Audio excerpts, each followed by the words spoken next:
संगत जी, जो फर्श पर सोते हैं उन्हें पलंग से गिरने का डर नहीं होता। जैसे एक अभिमानी इंसान मन ही मन अपने आप को इतना ऊंचा समझ बैठता है कि उसे अपनी कोई बुराई और दूसरों की कोई अच्छाई नजर ही नहीं आती। अगर इंसान के मन का भाव ऐसा है तो निश्चित है कि वह अहंकार धारण कर बैठा है। अब वह अपने स्तर से गिरेगा भी और निश्चित ही उसको चोट भी पहुंचेगी। अहंकार को त्याग कर ही हम नम्रता वाला भाव अपनी जिंदगी में उतार सकते हैं। अगर हमारे मन में यह भाव आ रहा है कि हमने कोई पदवी हासिल कर ली है या हमें कोई सांसारिक उपलब्धि हासिल हो गई है जिसके कारण हम अपने आप को ऊंचा मान रहे हैं और यह नहीं मान रहे हैं कि ये सब निरंकार की कृपा से ही मिला है, तो ऐसे भाव हमें गुरुमत के मार्ग पर लेकर नहीं जाएंगे। हम बचपन से ही सुनते आ रहे हैं कि घास नीचे धरती पर बहुत ही नम्र भाव से रहती है और पेड़ ऊंचे, लंबे और कठोर होते हैं।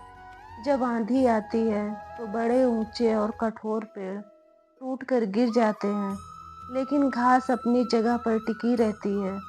ऐसे ही कठिन समय आने पर अभिमानी इंसान तो डावाडोल हो जाता है, लेकिन विनम्र इंसान के मन की अवस्था सहज ही बनी रहती है। इसी तरह एक और उदाहरण भी है कि जैसे एक मकड़ी का जाला होता है, जब कोई मक्खी या कीड़ा ऊंचा उड़ता है तो वह उस जाले में अटक जाता है। दूसरी ओर सांप रेंगते रेंगते यदि उस जाले में ही फंस जाए तो उसके पास एक अतिरिक्त खाल होती है, वह उस केचुली को उतार कर जाले के पार हो जाता है।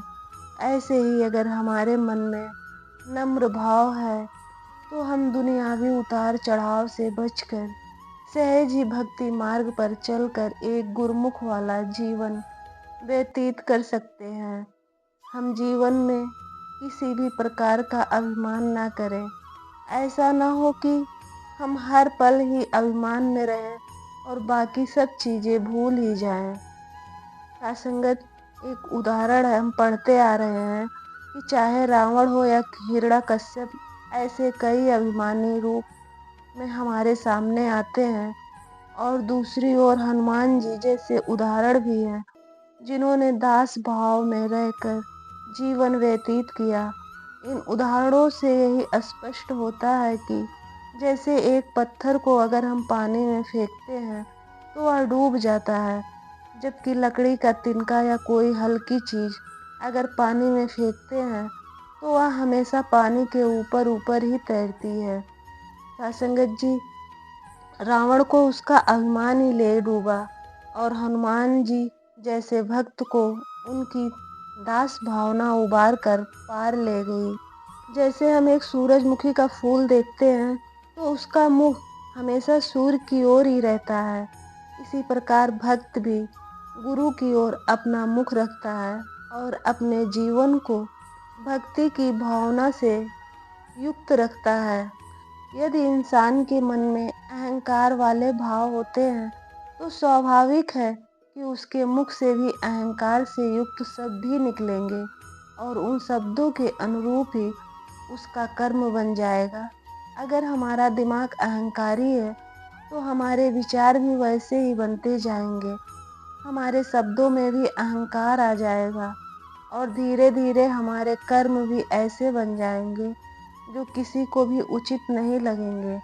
हम अपनी ही ख्याली दुनिया में स्वयं को ऊंचा मानते हुए जीवन व्यतीत करेंगे, लेकिन ऐसा जीवन भक्तों का हरगिज नहीं होता।